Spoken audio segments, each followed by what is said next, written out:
Hello everypony, Prince Alagorn of Aquilonia here, and it's a little bit late, but I figured might as well do my Season 4 review, starting with Princess Twilight Sparkle, Parts 1 and 2. I don't really have a full script for this, but I do have bullet points, so hopefully I can stay on track this time without wandering too much. Let me know if I'm doing good. What I liked. Oh boy.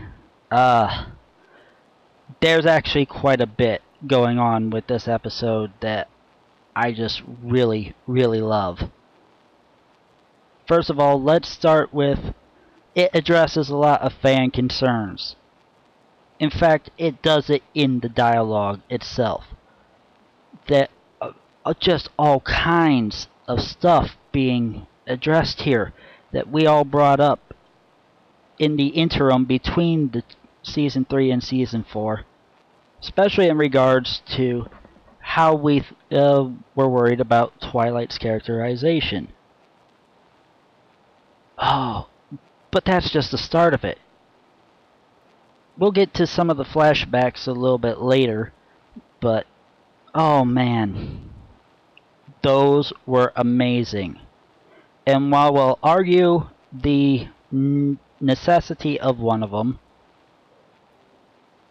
the animation and the feels, the freaking feels in them, and at least for two of them, the necessary plot dumping that was entertaining but not distracting, and the new opening, and Derpy's on the train, and oh, it's just so good.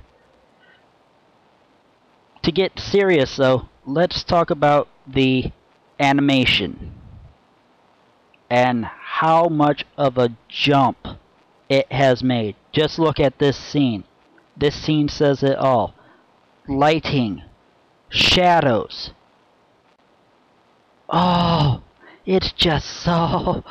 Oh man, what a great way to start. That's one of the opening scenes too. And then, let's talk about the flight lesson. And Twilight still being absolutely adorkable. Seriously, why were we so worried? In retrospect, it doesn't seem to make much sense, considering they knocked that out of the park. And now let's do something else. The explanation for the summer sun celebration. Yes, I know, it's a little bit of a problem in that it seems to imply that a year has passed, and only a year, since the show started. But, actually anyways, the actual...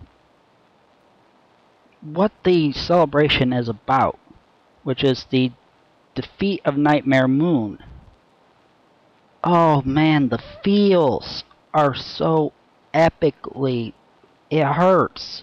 You can see how much Celestia has been in pain for 1,000 years having to do this.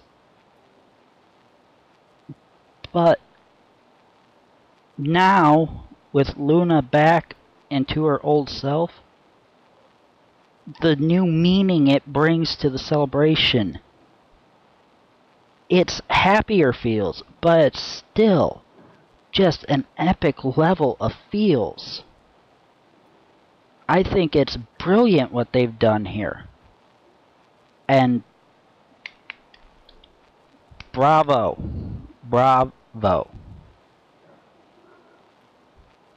And now to get this little self-proclaimed heathen, Lokian, whatever you want to call me, absolutely... oh, this is so giddy. The Tree of Harmony. Let's discuss the Tree of Harmony. They just frickin' canonized Yggdrasil. That's right, Equestria has the fucking world tree. Ooh, yay, yay, yay, yay. First of all, as a heathen, as someone who follows the Norse pantheon, awesome. It lends credibility to Celestia being an Odin-like figure, and it also brings credence to Discord as Loki. Sure, the easy comparison is Q, but he's Loki.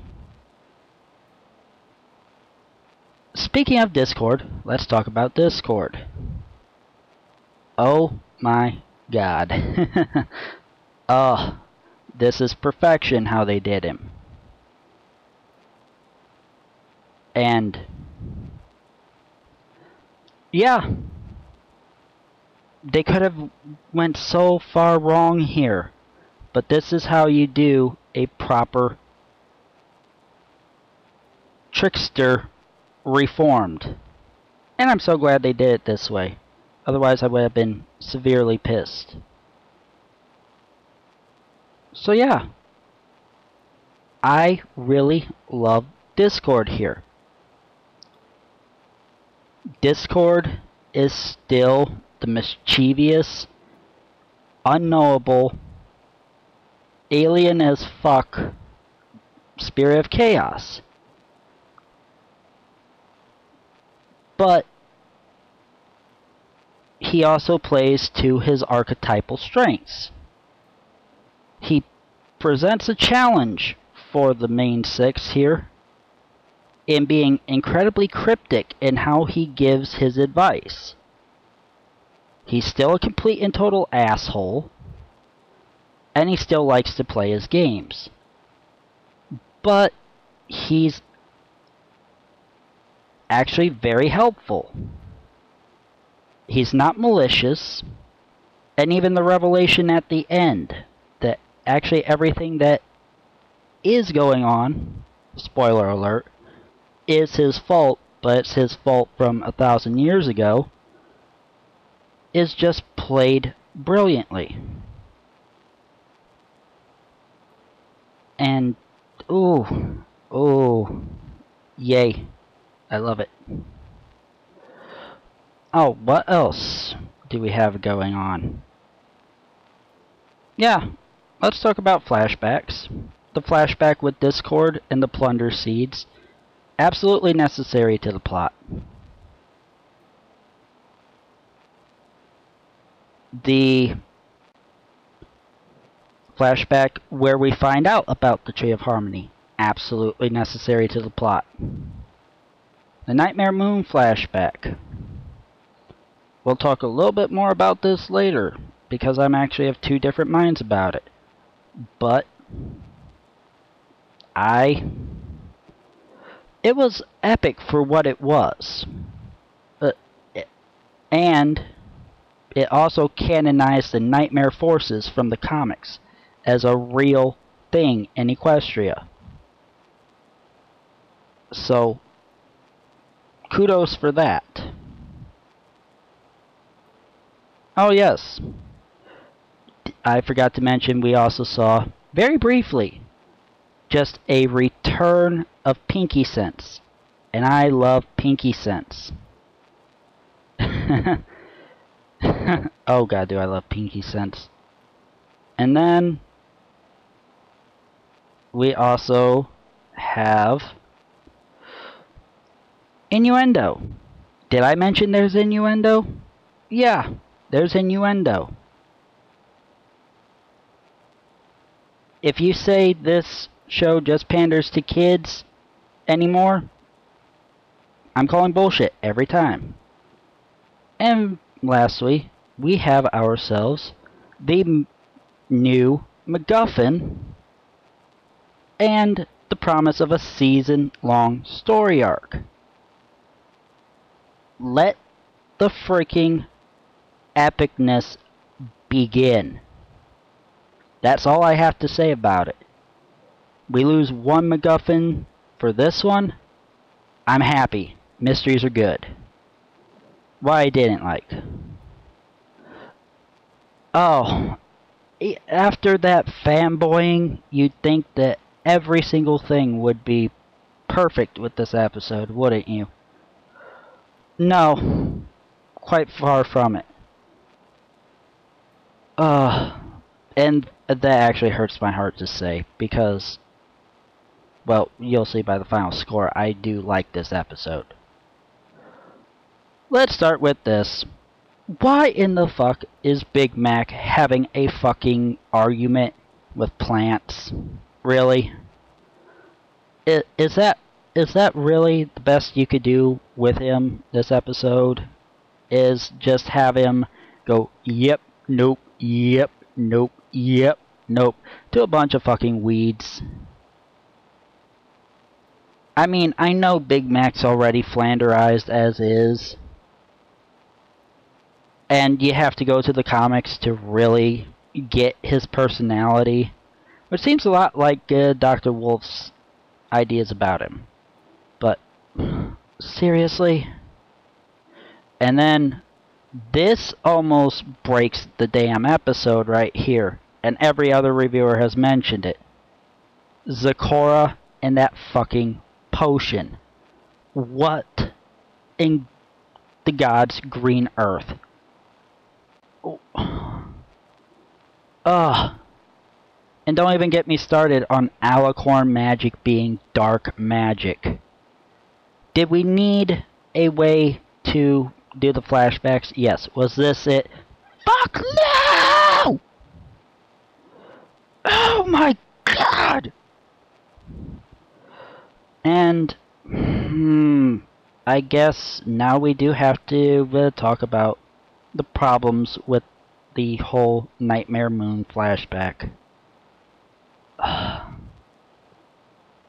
Like I said, there's a lot of good here.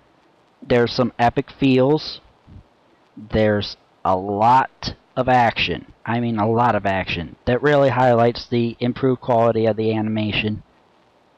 And like I said, it canonizes the Nightmare forces. The transformation scene itself at the end of part 1, amazing. The duel with Celestia during part 2 has a lot of moments of amazing, including this, which might be the most feels-filled scene in the entire series so far. It's a thing of absolute beauty. Ultimately, though, I'm not sure it was necessary for advancing the plot. Maybe to give us information about why it was that Celestia was the last user of the elements and all of that, but we already knew that from the pilot. And it also, if Nightmare Moon's rebellion lasted only 5 minutes, that really trivializes the entire story of the pilot and Luna as a character. I can't really say that makes me happy at all. The entire idea of it just kind of... no. Just no. Really. Why would you do that? Especially since it seems like you want to make Luna a more important character this season. Why? And then we have breakup scene. Yeah, we need to talk about this. Was this scene absolutely necessary? Yes. But it was handled so poorly here. You could have done so much earlier with having the breakup come before everyone going into the Everfree. Do something with Discord as a judge in like a trial setting, and then he sides with the other members of the main 6 for Twilight to stay, only to do what he did to get her to go back, which is basically troll her by calling her a pussy and demanding she go in and show them how a real leader operates. And now we get to something that really almost breaks this fucking episode for me. I can't find the actual screen caps I wanted,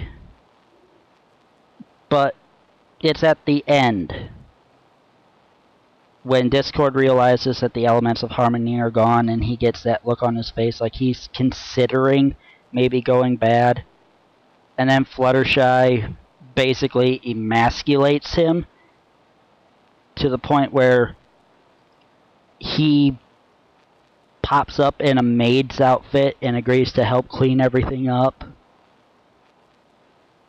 Which, that in itself is funny. Discord cross-dressing, while we're back to the subject of innuendo here, that's funny. And perfectly in character for someone as just pure chaos as that. Him being absolutely random, beyond Pinkie Pie levels, makes sense for him. I can't believe I actually said Discord's making sense.